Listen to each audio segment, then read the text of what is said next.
Hello friends, thanks for joining me today. I hope you guys had a great holiday season, whether you celebrate Christmas or any other holiday or no holiday at all. I just hope that the winter month of December treated you well.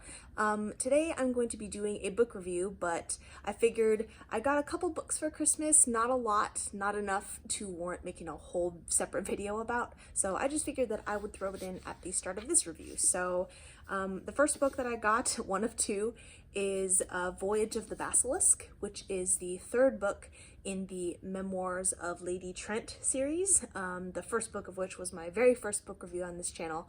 I'm super excited to read it. I have loved the first two books so much. I think that there are 5 books total, so I'm really excited to have gotten this. And something kind of cool about it, really quick, that I wasn't sure was going to be a thing, because the second book I got the paperback version, which doesn't have this, but the first book, the text was printed in like a dark brown color or like a dark red color or something. I think the second book, if you get it in hardback, it probably has green lettering based on the color scheme, but this has, if you can see, I'm not sure if you can see it, the words are blue. The ink is blue. Which fits the color scheme of the book. So I really want to try and get the second book in hardback because I love the series, and it would be really cool to see the cool lettering in that book. So that's the first one I got. And then the second is The Rise and Fall of the Dinosaurs, A New History of the Lost World. So I don't know if this won. I think it was like one of the nominees for the 2019 Goodreads best of voting rounds. I watched, what was her name? Books with Emily Fox, and I think she's the one who mentioned it, and I love dinosaurs, I love prehistoric things, so I just kind of latched onto that and really wanted to read it. And it's a nonfiction, so I don't read a lot of nonfiction, so this will be kind of a cool foray into that genre with a subject that I love. So anyway, those are just the 2 books that I got for Christmas. Most of the other stuff that I wanted was more on the technology and gaming side, but I got those 2 books, and I can't wait to dive into those. So that was just a super short mini Christmas book haul for me. So anyways, let's get into my review of The Rook by Daniel O'Malley. This was one of the books that has been on my TBR the longest. I saw the trailer for the Stars TV series adaptation that debuted this last summer, and it looked cool, though I don't think it actually did very well. So the book opens with an absolutely intriguing first sentence.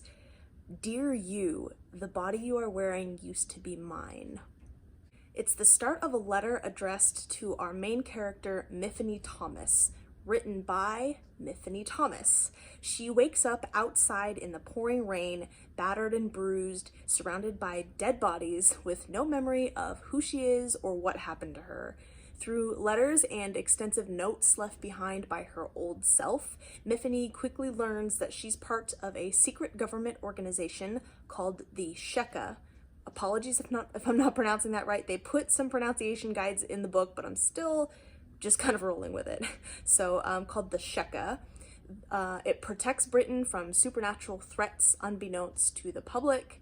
She's a high-ranking officer known as a Rook, one of 8 members of the court, each possessing a supernatural power or ability, and who oversee and lead the organization. However, she's aware of a very sinister truth. Someone within the court wants her dead.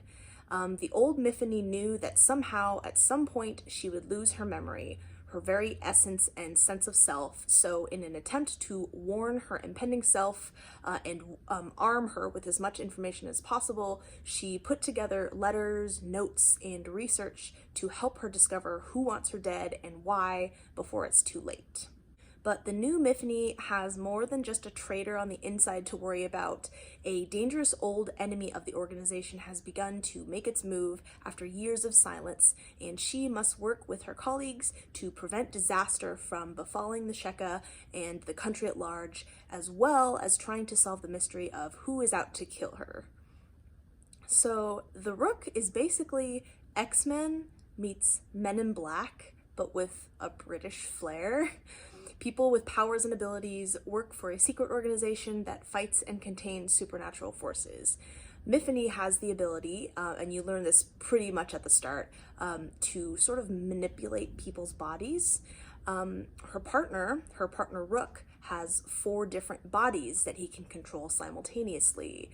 There are people with psychic abilities, elemental abilities, and more unorthodox, strange abilities that are kind of funny. One of them was a boy being able to tap into the emotional state of every left-handed person on the planet.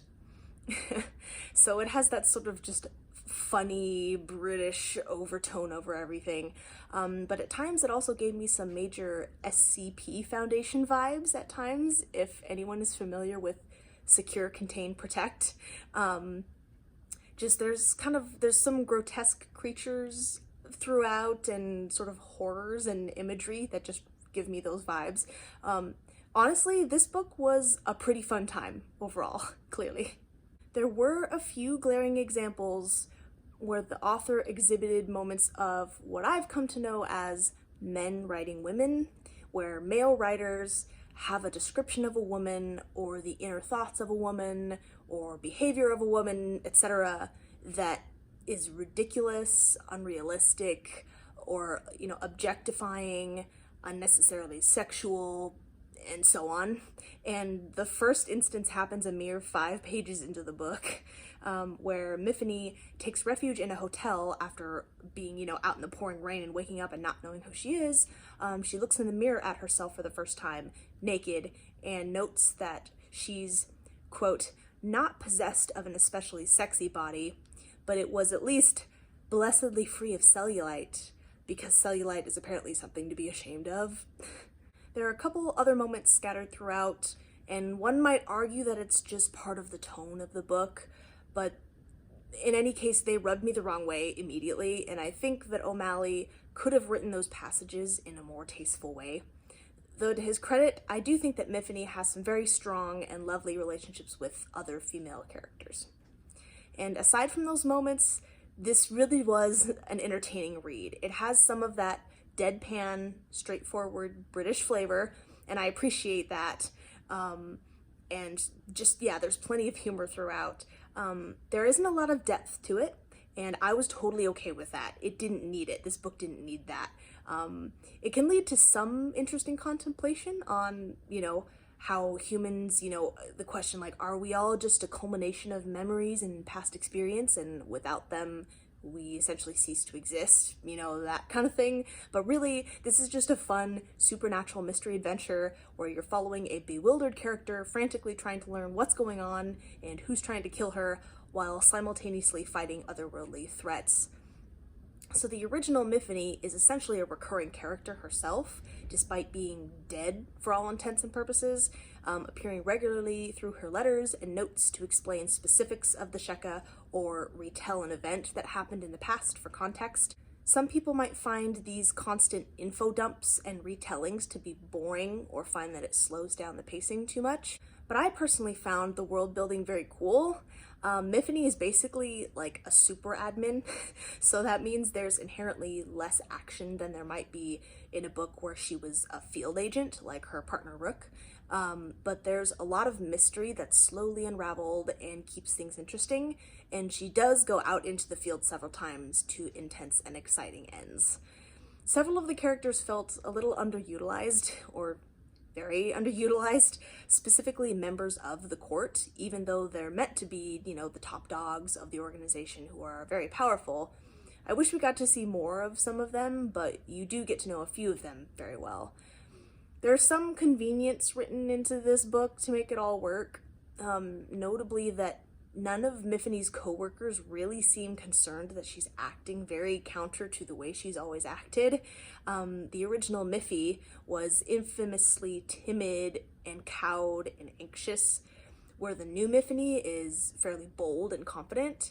And aside from a few raised eyebrows, no one questions this drastic change. This is an organization where people are always on high alert for things that are suspicious or out of the ordinary, so I just find it a little remiss of them to overlook this change in one of their highest ranking officers. Then again, she has the DNA and body of the original person, so what can anyone really do? People can change, right? So I think if you pay close attention, you can predict who the traitor likely is by the end. I take a lot of notes when I read so I can write a cohesive review, and the hints were there in my notes.